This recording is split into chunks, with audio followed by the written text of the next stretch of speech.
halo pemirsa, apa kabar Anda hari ini? Langsung dari studio IDX Channel Jakarta, saya Prasetyo Wibowo kembali hadir dalam Market Review, program yang mengupas isu-isu yang menjadi penggerak ekonomi di Indonesia. Live streaming kami bisa Anda saksikan juga di idxchannel.com dan langsung saja kita mulai Market Review selengkapnya.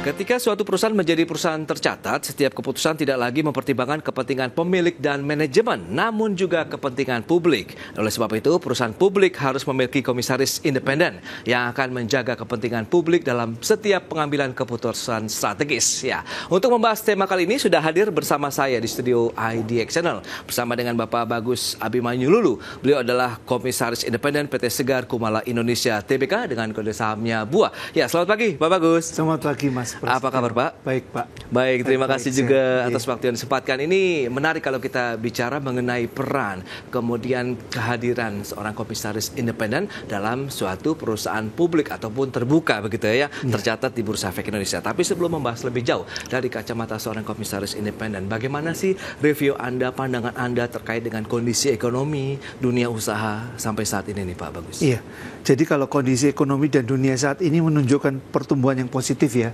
Kalau kita tahu kan Presiden Prabowo menargetkan 8%. Di kuartal 2 ini sudah di Indonesia sudah 5,12%. Kemudian didukung konsumsi, terutama investasi, kemudian ekspor serta pertumbuhan ekonomi digital. Nah, yang paling harus diantisipasi adalah mengenai ketidakpastian ekonomi global. Karena masih ada perang di Rusia dan kemudian Gaza dan sebagainya, itu yang harus kita antisipasi untuk supaya mencapai pertumbuhan yang 8%. Tapi positif, kita yakin dengan adanya Pak Purbaya ya, kita harus mendukung beliau juga untuk supaya pertumbuhan itu bisa tercapai 8%. Baik, itu dia. Masih optimis untuk pertumbuhan ekonomi Indonesia sambil mencermati dinamika ya, kondisi dari geopolitik dan juga geoekonomi di kawasan global saat ini. Dan kalau kita lihat dari sisi update dari kinerja PT Segar Kumala Indonesia atau BUA ini seperti apa nih Pak kira-kira? Jadi BUA IPO-nya adalah di tanggal 9 Agustus 2022. Sejak saat itu telah melakukan kemajuan dengan membuka tambahan cabang di Kendari, Palu, Bangka, Palembang, Pekanbaru, Samarinda.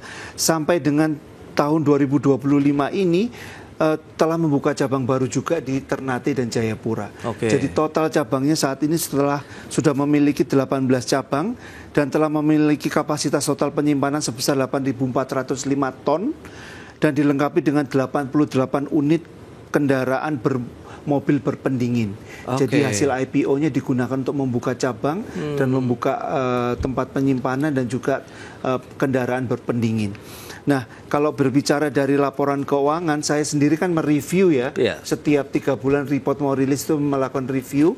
Jadi kalau dari perbuknya sampai dengan 30 September 2025, BUA telah mencatatkan pendapatan sebesar 2,4 triliun. 2,4 triliun? Pendapatannya 2,4 triliun. Jika di-annualize itu naik 44% dari tahun 2024. Jadi September 25 di-annualize-kan dibandingkan dengan audited 24 itu naiknya 44%. Kemudian net income-nya sebesar 49,4 miliar.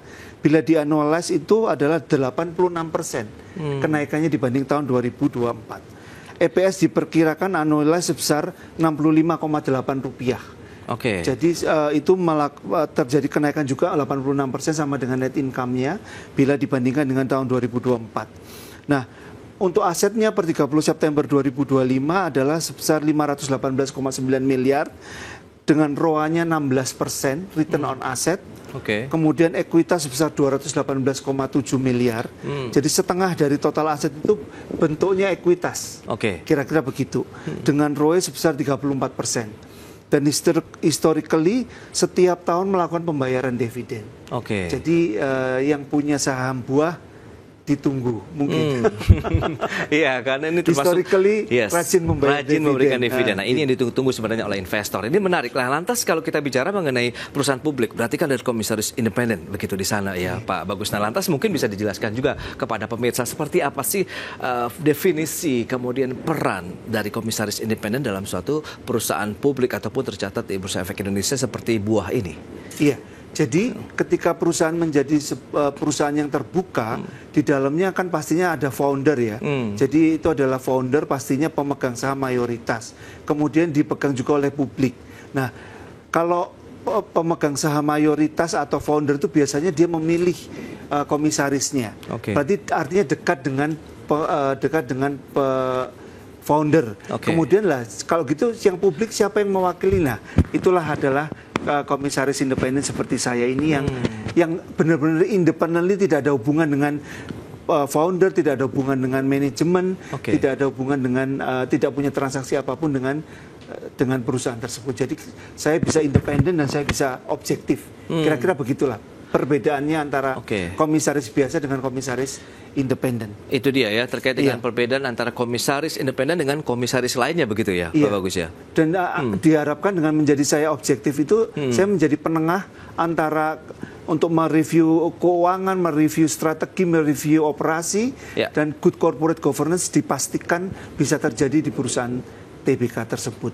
Itu dia berarti Jadi berpikir untuk semua pemangku kepentingan, tidak hanya untuk founder, untuk manajemen, tapi untuk semua, termasuk yang minoritas atau publik. Kira-kira begitu. Itu dia kepentingan dari investor begitu yang sudah menanamkan investasi mereka di emiten buah ini pun ya menjadi concern juga dari komisaris independen. Nah, lantas kalau kita bicara mengenai sejauh mana keberadaan dari komisaris independen ini menjadi penting dan juga strategis nih Pak, kalau kita lihat dalam menjaga kepentingan publik di perusahaan terbuka ataupun tercatat seperti buah ini. Jadi tadi yang saya sebutkan, karena ini perusahaan publik dan dimiliki oleh masyarakat banyak, sehingga harus kemudian keberadaan komisaris independen ini sangat penting dan strategis. Kenapa? Karena dia menjadi penengah antara founder dengan segala macam keinginannya itu dan juga kepentingan publik. Nah ini, dan karena kita ini karena komisaris independen ini harus independen dan objektif, sehingga dia bisa menjadi wasit mana yang benar gitu. Kadang-kadang kepentingan publik bisa harus dipikirkan, kepentingan founder biasanya lebih kuat kan. Nah, bagaimana menseimbangkan antara dua kepentingan ini dari semua kepentingan itu yang berpikir untuk perusahaannya gitu, bukan buat untuk founder saja, bukan hanya untuk publik saja, tapi apa yang bagus, good corporate governance untuk si perusahaan. Kira-kira begitu. Berarti kan ada faktor-faktor ataupun aspek-aspek lain yang dicermati oleh Pak Bagus sendiri ya kalau bicara mengenai peran dan fungsinya begitu sebagai komisaris independen di perseroan atau di perusahaan terbuka. Lantas apa saja nih aspek-aspek yang diperhatikan, yang dicermati bersama sehingga tadi bisa tetap berada di posisi tengah tadi Pak antara kepentingan manajemen, kemudian founder dan juga kepentingan publik dalam artian investor di sana. Jadi fokus komisaris independen itu adalah meliputi pengawasan. Jadi tugas kami kan mengawasi ya. Kalau manajemen kan yang mengeksekut namanya CEO, Chief Execute Officer. Nah kalau saya sebagai komisaris, apalagi independen itu tugasnya mengawasin. Mengawasin itu apa yang diawasin? Strategically, kemudian operationally dan secara financially, kira-kira begitu. Dan memastikan kepatuhan terhadap hukum. Jangan sampai ada hal-hal yang tidak patuh itu yang akan nanti berakibat kepada perusahaan TBK ini. Kira-kira begitu. Dan harus tata kelola yang baik, good corporate governance harus dipastikan itu terjadi di perusahaan TBK. Nah itu dia posisinya seperti apa sih untuk seorang komisaris independen begitu untuk bisa tetap berada di posisi tengah. Kita akan bahas lebih jauh nanti di segmen berikutnya. Kita akan jeda dulu sebentar Pak Bagus ya. Dan pemirsa, kami akan segera kembali usai pariwara berikut ini. Ya pemirsa, ketika suatu perusahaan menjadi perusahaan tercatat, setiap keputusan tidak lagi mempertimbangkan kepentingan pemilik dan juga manajemen, namun juga kepentingan publik atau investor. Oleh sebab itu, perusahaan publik harus memiliki komisaris independen yang akan menjaga kepentingan publik dalam setiap pengambilan keputusan strategis dari perusahaan. PT Segar Kumala Indonesia Tbk telah menjadi perusahaan tercatat di Bursa Efek Indonesia sejak 9 Agustus 2022. Bidang usaha utama emiten berkode saham buah ini adalah perdagangan besar buah-buahan dan daging segar beku sehingga masuk dalam sektor barang konsumer primer. Dan sebagai perusahaan publik, buah tentu harus memiliki komisaris independen sehingga tidak hanya mempertimbangkan kepentingan pemilik dan manajemen perusahaan saja, namun juga harus memperhatikan kepentingan publik termasuk pemegang saham minoritas. Komisaris independen adalah anggota Dewan Komisaris Perusahaan yang telah memenuhi sejumlah persyaratan tertentu, di mana jumlahnya minimal 30% dari total anggota Dewan Komisaris. Selain itu, komisaris independen menjalankan peran penting dalam memastikan objektivitas dan independensi pengawasan terhadap kinerja jajaran direksi serta penerapan prinsip tata kelola perusahaan yang baik atau good corporate governance. Komisaris independen juga memberikan pandangan yang netral, mengawasi potensi konflik kepentingan, serta memastikan setiap kebijakan dan keputusan perusahaan dijalankan secara transparan, akuntabel, dan sesuai dengan peraturan yang berlaku. Sebab tidak memiliki hubungan keuangan, kepengurusan, atau kepemilikan dengan perusahaan maupun pemegang saham pengendali. Berbagai sumber, IDEX Channel. Baik, kita lanjutkan kembali perbincangan bersama dengan Bapak Bagus Abimanyu Lulu. Beliau adalah Komisaris Independen PT Segar Kumala Indonesia Tbk dengan kode saham buah. Nah, ini dia Pak Bagus. Kalau memang tadi sudah disampaikan betapa penting dan strategisnya ya keberadaan Komisaris Independen dalam suatu perusahaan terbuka publik yang bisa menyeimbangkan antara kepentingan manajemen, founder dengan juga kepentingan publik ataupun masyarakat investor. Nah, lantas bagaimana kalau kita bicara mengenai peran Komisaris Independen dalam menyeimbangkan kepentingan tadi, Pak? Seperti apa perannya, kemudian tantangannya, dan adakah hal-hal yang mungkin agak krusial yang harus dihadapi seorang komisaris independen begitu untuk bisa menyeimbangkan kepentingan tadi antara kepentingan perusahaan dengan juga kepentingan publik? Iya, jadi karena kan kami kan komisaris independen ini kan datangnya dari luar ya, bukan orang dalam lah intinya. Oke. Gitu kira-kira. Nah, oleh karenanya, tapi kita harus membelain yang minoritas begitu. Nah, oleh karenanya kita harus punya kompetensi lah untuk bisa memberikan advice apa yang benar atau apa yang sesuai hal-hal yang update, apa yang baik buat si perusahaannya. Tentu saja pasti tantangannya banyak. Tantangannya ada, kita berhubungan dengan pengendali saham utama gitu dengan segala kepentingannya. Kemudian kita berurusan juga dengan manajemen. Kemudian kalau komisaris independen itu kan menjadi ketua komite audit ya, pasti berhubungan juga dengan internal audit. Nah, itu kompetensi orang-orang yang manajemennya itu, kemudian internal auditnya itu kan juga harus dipastikan bahwa mereka memiliki kompetensi yang cukup untuk bisa kami berinteraksi dengan mereka. Gitu. Ada suatu kasus yang tidak bisa berkomunikasi nih sampai terjadi annual report, laporan keuangan yang tidak ditandatangani seperti itu. Itu akan menjadi sesuatu yang bahaya kan. Untuk kepentingan PT-nya itu kan menjadi sesuatu yang berbahaya. Jadi ini tugas kami, karena kami orang luar itu harus bisa memahami PT tersebut, harus bisa bekerja sama dengan orang yang ada di dalam itu, supaya bisa berpikir yang terbaik untuk si TBK-nya ini. Harus menyelami juga begitu kinerja, budaya di perusahaan tersebut berarti ya, Pak Bagus. Kalau kita nggak ngerti gimana kita bisa kasih advice kan, kira-kira begitu. Dan kita harus tahu best practice di mana yang bagus untuk perusahaan tersebut yang bisa di-apply, kira-kira begitu. Nah, kalau kita bicara mengenai kompetensi, nah ini seperti apa sih yang dibutuhkan kualifikasi menjadi seorang komisaris independen nih, Pak Bagus? Mungkin bisa dijelaskan juga kepada pemirsa. Iya, jadi kalau ada peraturan POJK, saya nggak ingat tepatnya peraturan yang mana. Anggota Dewan Direksi, anggota direksi atau dewan komisaris itu harus ada yang mengetahui mengenai laporan keuangan. Karena kita suka atau tidak suka, harus bisa membaca laporan keuangan itu suatu keharusan ya. Karena dari situ kan kita tahu apa yang terjadi di perusahaan ini. Sehingga kita bisa membedah lebih dalam mana yang harus saya lihat.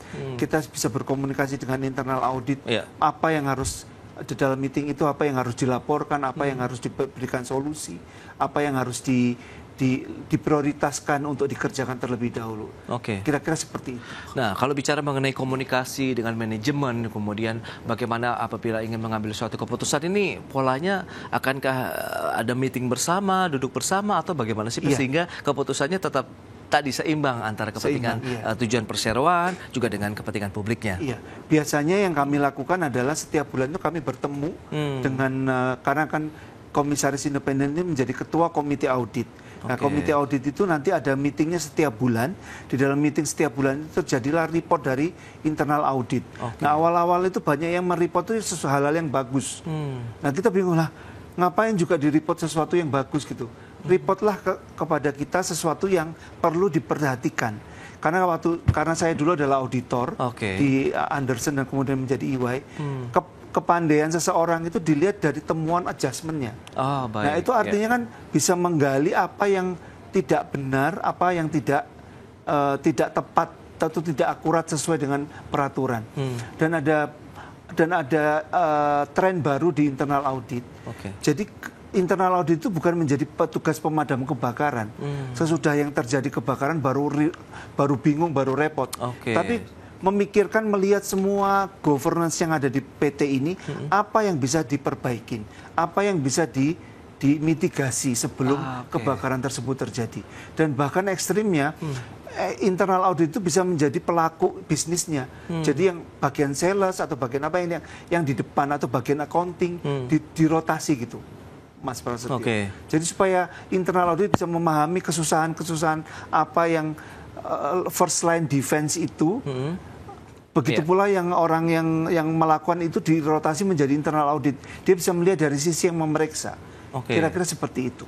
Baik itu dia. Memang tantangannya berarti cukup dinamis ya kalau bicara mengenai komisaris independen sendiri, Pak Bagus.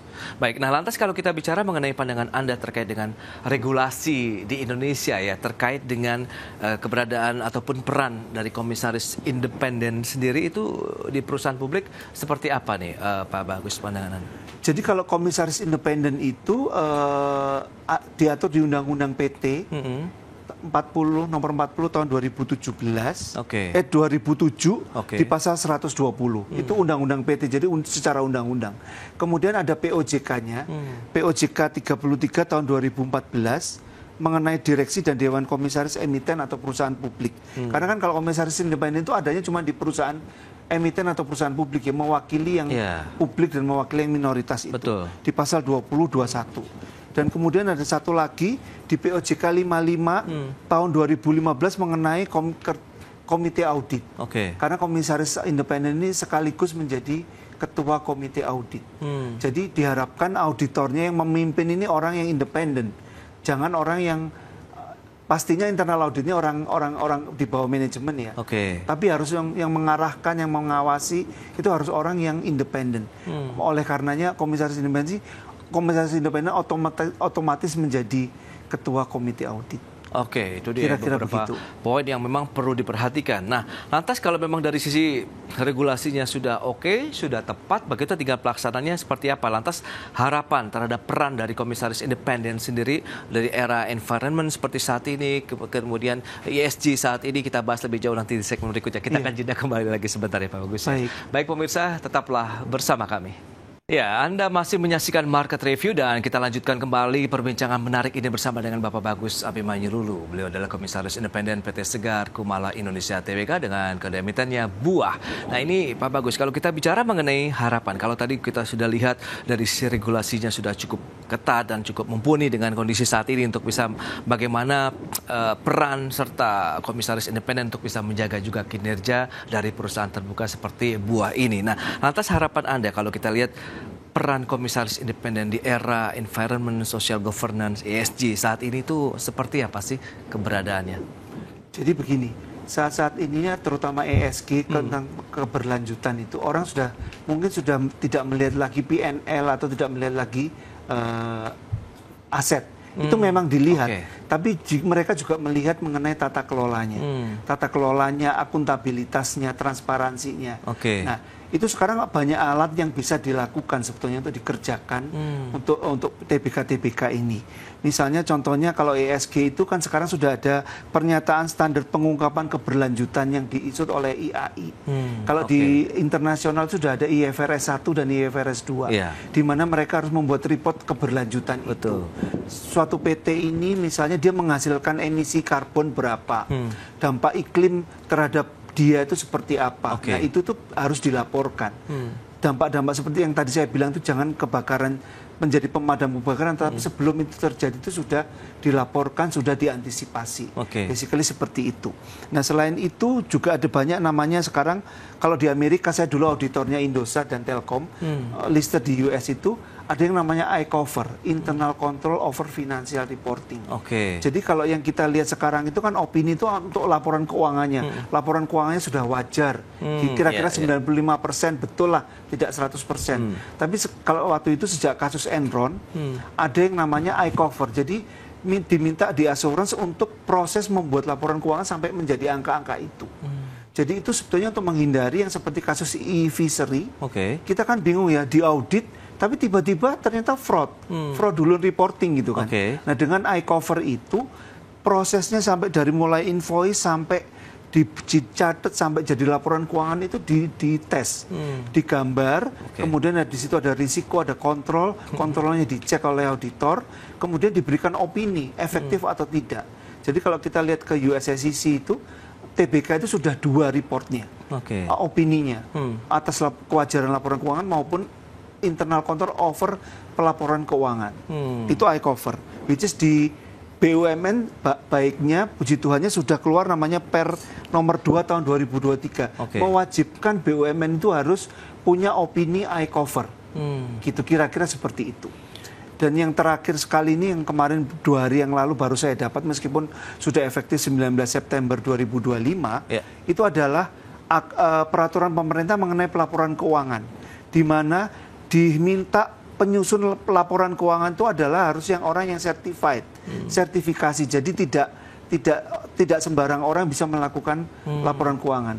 Sebetulnya itu sudah diadopsi oleh POJK 18 tahun 2025 untuk di perbankan. Kalau perbankan itu memang kan lebih advance ya peraturan-peraturannya. Itu sudah harus dipastikan kalau buku 4, buku 3 itu harus chartered accountant, kira-kira begitu. Jadi akuntabilitasnya bagaimana? Orangnya mumpuni yang membuat laporan keuangan, orangnya mempunyai kompetensi. Kalau buku 2, buku 1 bolehlah di bawahnya chartered accountant, 1 level di bawahnya. Kira-kira seperti itu. Nah, kalau saya lihat sebetulnya mekanik ini itu sudah terjadi di internasional.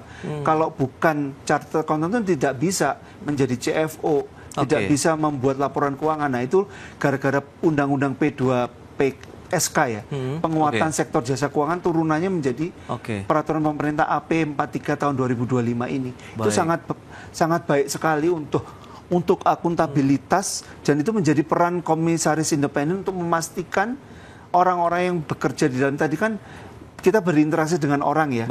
Yang kita tiba-tiba orang luar masuk berinteraksi dengan orang. Kita nggak tahu kompetensinya dia bagaimana. Kita tidak tahu dia bisa diajak bekerja sama atau tidak. Nah, dipastikan karena kita sebagai pengawas, sebagai wakil daripada publik, itu tugas kita untuk melakukan pengawasan itu. Jadi pengawasan itu diharapkan untuk lebih, kalau ESG kan non finansial ya. Jadi sesuatu hal yang dampak iklim, dampak karbon, kira-kira begitu, itu pun juga sudah dilihat sekarang. Kalaupun kita mau pergi ke bank, sekarang kemarin saya baru ikut webinarnya IAI, itu dari sisi fund manager pun diajak ngomong itu memang sudah melihat sekarang. Dia tidak akan investasi kalau suatu PT itu tidak melakukan ESG.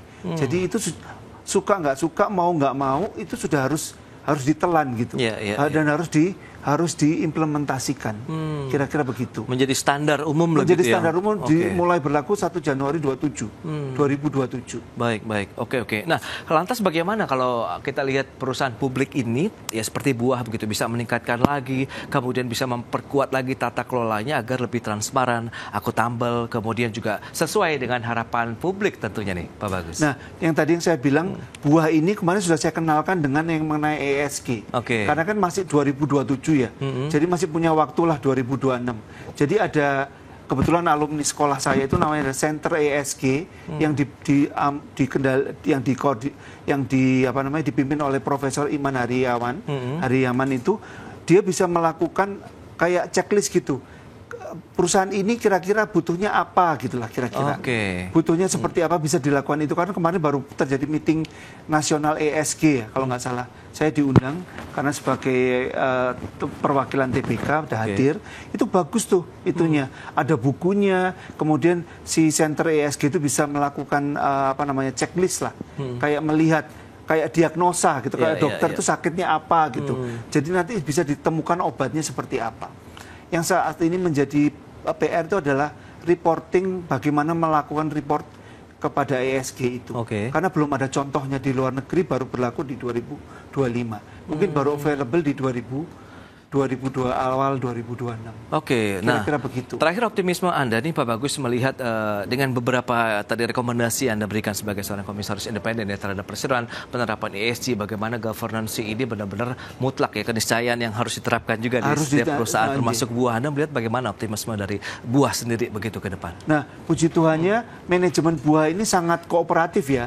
Jadi ketika itu saya sampaikan lanjutkan permintaan dari Center ESG Surabaya itu langsung diakomodasi dengan mereka. Mereka berhubungan. Nah, saya belum melihat reportnya. Sebentar lagi mungkin saya akan melakukan cek bagaimana sampai sejauh mana gitu kira-kira. Dan harapannya nanti 2027 sudah siap ya. Kira-kira. Ya, itu dia. Berarti memang harus ada kolaborasi yang kuat ya antara komisaris independen dengan jajaran manajemen, bagaimana menerapkan tata kelola yang baik, governance yang baik juga untuk perseroan ke depan begitu, sehingga yang tadi ini yang penting ada kepentingan publik juga di sana yang juga yang harus diperhatikan. Baik, Pak Bagus, terima kasih banyak ini atas kehadiran dan informasi serta insight yang sudah diberikan kepada pemirsa pada hari ini ya. Terima kasih. Baik pemirsa, jangan bereak dari tempat Anda karena sesaat lagi kami masih akan kembali tentunya dengan tema menarik lainnya, menanti langkah jitu pemerintah menekan shortfall pajak di akhir tahun 2025. Kami segera kembali. Terima kasih banyak Pak. Ya, pemirsa, Menteri Keuangan Purbaya Yudi Sadewa tegas akan membereskan berbagai kebocoran anggaran dan penerimaan negara yang terjadi di berbagai kementerian dan lembaga. Ya, Menkeu Purbaya siap menebang habis berbagai kebocoran anggaran dan penerimaan negara yang selama ini kerap terjadi. Fokus utamanya memperkuat penerimaan negara dengan memperbaiki tata kelola perpajakan dan cukai. Purbaya menduga potensi shortfall atau kekurangan penerimaan akan terus melebar, namun memastikan langkah-langkah korektif di tengah dilakukan untuk menutup adanya kebocoran yang ada. Selain itu, peningkatan penerimaan akan tetap ditopang oleh pertumbuhan ekonomi yang lebih cepat, terutama melalui dorongan terhadap sektor swasta. Menkeu juga menekankan selain bergantung pada kinerja ekonomi, pemerintah fokus menekan kebocoran pajak dan cukai yang masih terjadi. Ya, kita tutupi kebocoran-kebocoran yang mungkin timbul. Di cukai, di segala macam kita periksa lagi. Di pajak juga terapkan yang main-main itu nggak main-main lagi sehingga kita nggak bocor pajaknya. Kalau yang biasanya pelanggarannya apa sih Pak? Besaran gimana Pak? Pelanggarannya biasanya apa sih Pak? Pajak. Ya mereka nego lah sama itu, sama ininya, sama wajib pajaknya. Ya akhirnya dapat pemerintah sedikit tapi mereka bagi dua kali. Itu biasanya begitu. Tapi kan nanti ke depan kita akan terapkan IT yang lebih canggih lagi. Saya harapkan akhir minggu ini Cortex sudah siap mungkin. Jadi itu kan meningkatkan lagi pendapatan dari pajak kalau lebih efisien Cortexnya. Pak, kalau yang penangkapan besar-besaran itu dari mana Pak yang Bapak bilang pekan lalu di Kemenkeu itu Pak? Apakah pajak, bea cukai, bagaimana Pak? Yang under invoicing, yang selama ini nyelundupin, yang banyak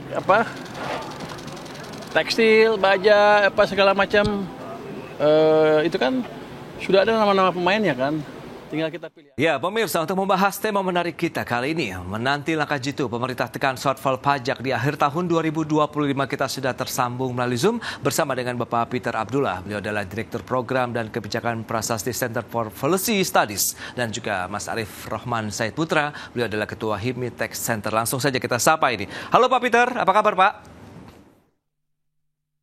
Alhamdulillah, kabar baik Mas Pras. Baik, terima kasih juga atas waktu yang disempatkan. Mas Arief, apa kabar Mas? Alhamdulillah, baik Mas Pras, apa kabar Pak Peter? Baik, terima kasih atas waktu yang disempatkan juga. Dan sebelum membahas lebih jauh ini, Pak Peter mungkin bisa mereview terlebih dahulu seperti apa sih kinerja APBN sampai dengan saat ini. Kemudian kita tahu juga penerimaan pajak sampai dengan September 2025 ini ya ada sedikit penurunan sekitar 4,4% begitu. Pak Peter, silakan. Ya, kalau kita lihat ya, kalau kita melihat fiskal itu ukurannya kan sederhana ya. Yaitu belanja dan kemudian penerimaan dan kemudian kita lihat defisitnya. Ya. Nah kalau kita lihat dari belanja masih ini yang juga sering disebut-sebut oleh Pak Menteri ya, realisasi belanja kita masih relatif belum maksimal ya, dan kemudian penerimaan juga seperti disampaikan tadi ada penurunan ya. Sampai dengan September ini penerimaan pajak itu sekitar 62,4% dari total target penerimaan yang sebesar 2.076 triliun ya.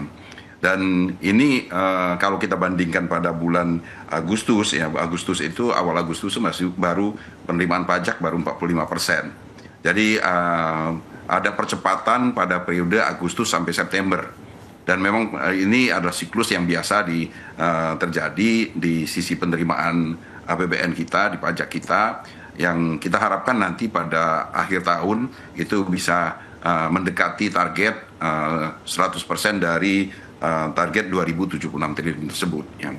Nah, tapi yang paling utama yang ingin saya sampaikan kalau kita bicara tentang kita mengukur kinerja APBN adalah tidak hanya dari penerimaan tetapi juga dari belanja ya.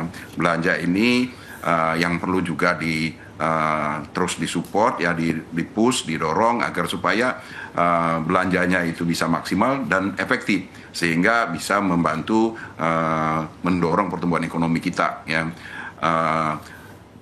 Untuk rambu-rambunya adalah defisit. Ya, defisit kita ya sejauh ini masih menurut saya masih sangat aman karena kita sudah sesuai dengan undang-undang kita membatasinya sebesar 3% dari PDB, dan sampai saat ini kita masih punya keleluasaan di situ, punya ruang di situ. Ya, jadi menurut saya sampai sejauh ini kinerja APBN kita masih cukup baik.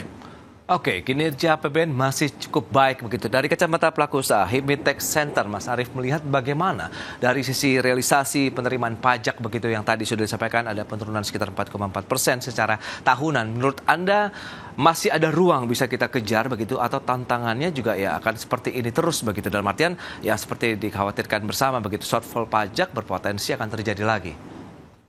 Ya, baik Mas Pras.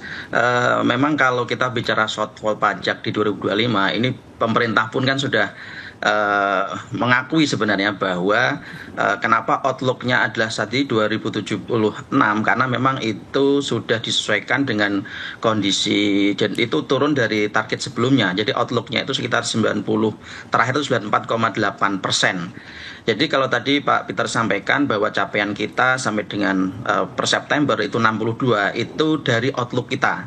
Tapi kalau dari target di APBN sebenarnya itu di angka 59,1%. Nah, ini memang kalau kita bandingkan ya dengan tahun 2024 sampai dengan September itu sudah mencapai 68%. Nah, tentu ini gap yang lumayan jauh ya, ada sekitar 9% dari penurunan tahun lalu yang tadi walaupun karena memang ada kenaikan target dan juga kemudian realisasinya dan memang secara neto ya cenderung turun, jadi memang ada gap yang lumayan jauh untuk sampai kepada target di bulan Desember. Ada gap yang mungkin Anda katakan cukup jauh. Lantas apa yang menjadi triggernya nih Mas Arief dari kacamata Himitex Center sendiri sehingga gap ini terjadi lagi? Kemudian adakah potensi-potensi ya kebocoran-kebocoran lagi misalnya di sana atau bagaimana? Iya, yang pertama mungkin memang kondisi ekonomi global ya yang memang belum bersahabat lah begitu. Dan juga soal komoditas, harga komoditas yang cenderung turun dibanding 2024 terutama di sektor migas itu juga menjadi faktor. Kemudian juga yang tidak kalah pentingnya adalah PPN yang tidak jadi naik. Jadi walaupun saat itu ini belum diperhitungkan atau apapun, tapi sebenarnya itu sudah diperhitungkan dalam target di 2025. Kemudian juga Mas Pras yang tidak kalah pentingnya, walaupun kalau yang sisi ini kita ada setujunya lah begitu, adalah soal insentif yang memang mau tidak mau itu mengurangi penerimaan perpajakan kita. Ada insentif untuk karyawan yang ditanggung pemerintah itu sektor tertentu, kemudian juga sektor properti PPN itu juga memang mau tidak mau mengurangi dari sisi real penerimaannya, tapi memang itu juga bisa menjadi stimulasi untuk pertumbuhan ekonomi secara keseluruhan Mas Pras. Baik, itu dia beberapa kebijakan yang memang diharapkan oke lah memang bisa mengurangi dari sisi penerimaan pajak, tapi kan pemerintah berharap multiplier efeknya begitu ya. Nah, Pak Peter sendiri melihat bagaimana dengan kebijakan-kebijakan yang sudah digelontorkan oleh pemerintah saat ini. Beragam stimulus ekonomi kita tahu sudah banyak meluncur dari jilid 1, jilid 2, jilid 3, kemudian Anda melihat seberapa efektifnya juga untuk bisa mendorong ekonomi, kemudian berbalik lagi ke dalam peningkatan penerimaan negara di sana begitu Pak.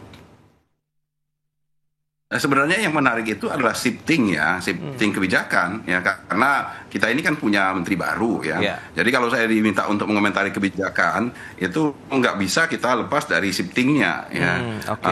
Karena ada periode kita memang sedang merencanakan untuk menaikkan PPN sesuai dengan undang-undang harmonisasi perpajakan, di mana PPN akan kita dorong untuk naik. Sementara sekarang ada wacana, bahkan disampaikan sendiri oleh Pak Menteri untuk menurunkan PPN. Ya.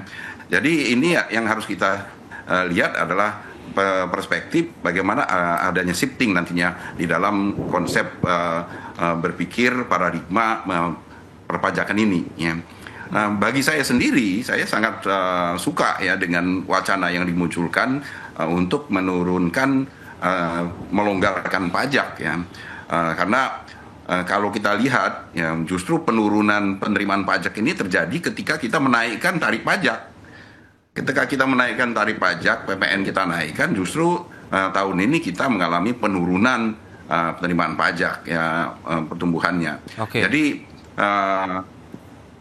pajak itu sifatnya kan mengerem, ya. Pajak itu sifatnya mengerem, sifatnya kontraproduktif terhadap output, terhadap pertumbuhan.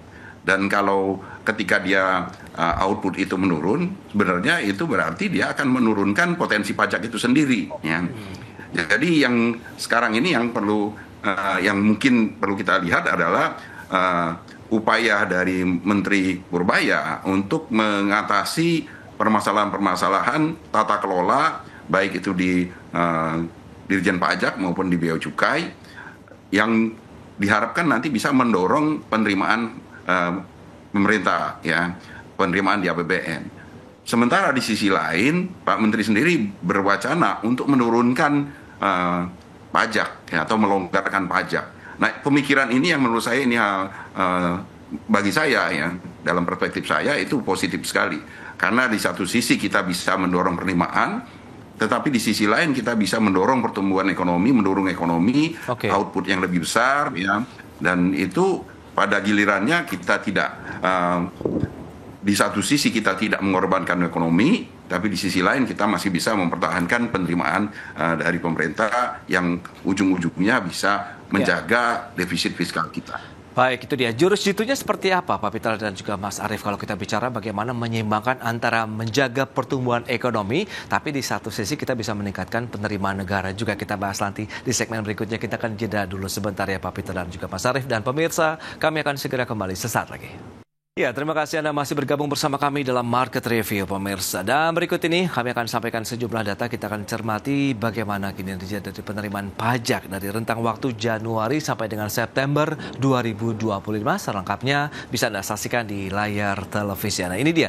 Januari September 2024. Kita lihat untuk penerimaan pajak mencapai 1.354,86 triliun rupiah. Dan kita bandingkan dengan Januari September tahun ini ada penurunan sekitar 4,4%. Menjadi 1.295,3 triliun rupiah, meskipun ada potensi sampai dengan beberapa bulan begitu menjelang akhir tahun 2025. Dan bagaimana dengan realisasi dan target penerimaan pajak? Untuk next grafis kita akan cermati di tahun 2024 1.932,4 triliun. Kemudian kita sandingkan dengan tahun 2025 2.076,9 triliun untuk target penerimaan pajak tahun ini. Lantas selanjutnya kita lihat untuk realisasi dan target penerimaan negara. Kita akan cermati bagaimana trennya dari tahun 2023 sampai dengan proyeksi di tahun 2026 mendatang. Di 2.783,9 triliun di tahun 2023, kemudian proyeksi tahun ini diharapkan menyentuh 2.865,5 triliun dan tahun depan di atas 3.000, tepatnya 3.153,6 triliun rupiah. Baik, kita lanjutkan kembali perbincangan bersama dengan Mas Arief Roman Said. Beliau adalah Ketua Happy Tech Center, kemudian ada juga Pak Peter Abdullah. Baik, ya dengan beberapa data tadi yang sudah disampaikan, Pak Peter, Anda melihat seperti apa sih nanti kalau tadi upaya-upaya ataupun strategi lah kalau kita bicara untuk menyeimbangkan kalau yang seperti Pak Peter katakan sehingga nanti pertumbuhan ekonominya tetap tumbuh positif, sementara penerimaan pajaknya juga ikut bertumbuh. Apakah ada tantangan tersendiri di sana begitu untuk mencapai posisi seimbang tadi, Pak? Ya, kalau yang jelas kalau dari sisi pengusaha ini yang saya bukan pengusaha ya, tapi dari saya diskusi dengan teman-teman pengusaha, nanti mungkin Mas Arief bisa lebih bisa menambahkan soal ini. Kalau dari sisi yang pengusaha, menurut saya adalah yang sering juga disampaikan ya, di dalam banyak forum. Pemerintah ya jangan berburu di kebun binatang ya. Yang sekarang ini terjadi kan sering disebut sebagai berburu di kebun binatang ya. Ketika target penerimaan pajak itu akan dinaikkan, yang diburu ya dikejar-kejar mereka itu lagi ya. Dan itu menurut para pengusaha ya sangat membebani mereka ya. Nah, padahal di sisi lain banyak potensi-potensi pajak yang belum digali ya. Kan sekarang ini kan tax base kita itu masih sangat rendah ya. Pembayar pajak kita itu jumlahnya masih sangat kecil ya. Ini yang harus bagaimana caranya harus diperluas, dikembangkan ya. Itu yang pertama ya. Yang kedua adalah cara berpikir yang saya sampaikan tadi ya. Sekarang ini yang cenderung dilakukan adalah kita terus menaikkan tarif ya, mulai dari cukai terus dinaikkan, terus tarif PPN terus dinaikkan ya. Ini cara berpikir yang sering dikritik sebagai cara cari gampangnya aja ya. Padahal itu kalau kita dalami ya, konsekuensinya bisa menurunkan pajak itu sendiri ya. Contoh misalnya cukai ya. Cukai itu kita naikkan dengan target untuk meningkatkan penerimaan cukai. Nah, tetapi yang kita lupa adalah dengan kenaikan cukai yang begitu besar, yang muncul adalah rokok-rokok ilegal, rokok-rokok putih, ya, yang artinya potensi pajaknya sendiri malah turun bisa, ya, baik itu PPN maupun PPh-nya, ya. Jadi hal yang seperti ini cara berpikirnya yang harus lebih diperdalam, kita tidak melihatnya dalam jangka pendek, tetapi harus perspektifnya lebih jangka panjang. Ya, yang harus dilakukan adalah karena pajak itu basisnya adalah transaksi output ya. Jadi yang harus dikembangkan adalah cara berpikir bagaimana kita mendorong transaksi kita itu semakin tinggi, ya, output kita tuh semakin besar, yang kemudian direfleksikan dengan pertumbuhan ekonomi yang besar. Jadi pajak dengan pertumbuhan ekonomi itu kayak ayam sama telur, mana yang lebih duluan, ya? Kita pengen mengejar pajak, jangan mengerbangkan pertumbuhan ekonomi, karena pertumbuhan ekonomi itulah sumber dari pajak. Dengan pertumbuhan ekonomi yang lebih tinggi, kita bisa berharap penerimaan pajak kita akan jauh lebih besar. Yeah. Nah, cara berpikir ini yang saya kira harus digunakan dulu, dan saya melihat itu yang kemudian coba diwacanakan oleh Pak Menteri, ya, Pak Purbaya. Ya. Nah, di sisi lain, memang kebocoran-kebocoran, ya, persoalan-persoalan tata kelola di pengelolaan baik itu pajak dan cukai harus terus dibenahi, ya, harus ditingkatkan perbaikan di situ dari sisi tata kelolanya agar supaya kebocoran-kebocoran semakin diminimalkan. Jadi dengan kombinasi dua itu aja, kalau menurut saya kita bisa berharap penerimaan kita akan jauh lebih baik. Baik, Pak Peter, itu menarik ya, analogi terkait dengan jangan berburu hanya di dalam kebun binatang saja, tapi bagaimana tata kelolanya juga harus terus-menerus diperbaiki. Nah, dari sisi HIPMI sendiri, bagaimana nih Mas Arief, Anda melihat, apakah memang kita perlu ada strategi khusus, extraordinary begitu untuk bisa menjaga shortfall pajak tidak terus terjadi, kemudian kita bisa mendorong lagi penerimaan dari sisi pajak maupun cukai juga begitu, sambil tetap menjaga pertumbuhan ekonomi, karena itu tadi saling berhubungan, apakah penerimaan pajak dan penerimaan negara begitu dengan pertumbuhan ekonomi di sana. Ya, baik Mas Pras. Jadi memang kalau kita lihat, saya tadi sepakat dengan apa yang disampaikan oleh Pak Peter ya, bahwa pendalamannya adalah misalkan kita bicara PPN. Kalau kita bicara PPN itu kan tidak hanya melulu soal tarif sebenarnya. Kalau hanya menaikkan tarif tadi seperti Pak Peter sampaikan, semua orang juga bisa begitu. Tapi kan akhirnya kalau peningkatan tarif itu yang kena kan itu saja, yang tadinya sudah dikenai berapa kemudian naik menjadi berapa. Nah sebenarnya kalau kita bicara PPN itu kita juga bisa melihat pembebasan atau fasilitas yang diberikan itu juga perlu dilihat lagi. Kemudian juga adalah batasan dikenainya atau batasan diwajibkannya menjadi PKP itu juga faktor yang menentukan. Sebenarnya kita bicara PPN itu sistemnya sudah sangat matang ya Mas Pras ya. Jadi ketika sebenarnya batasan atau threshold PPN ini diturunkan itu akan secara otomatis tadi yang dibicarakan oleh Pak Peter bisa memperluas basis pajak kita karena mau tidak mau akan masuk ke dalam sistem perpajakan kita dan ini akan menjadi positif ketika dibarengi dengan penurunan tarif PPN.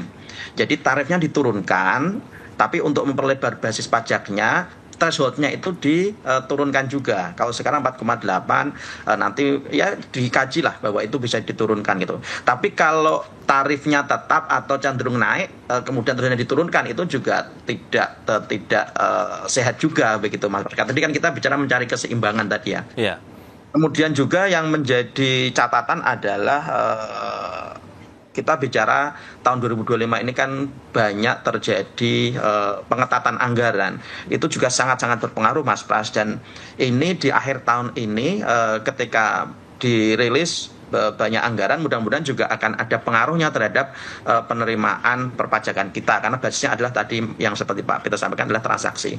Kemudian juga yang bagi kami pengusaha ya, biar apa yang dilakukan oleh Menteri Keuangan walaupun ini belum begitu terasa dampaknya menurut kami ya, pengucuran dana ke Himbara itu yang kemudian harapannya apa? Itu bisa kemudian dalam tanda petik mempermudah dan menurunkan bunga untuk kredit kepada pengusaha dan itu menjadi salah satu kunci dan faktor pendorong pertumbuhan ekonomi kita, Mas.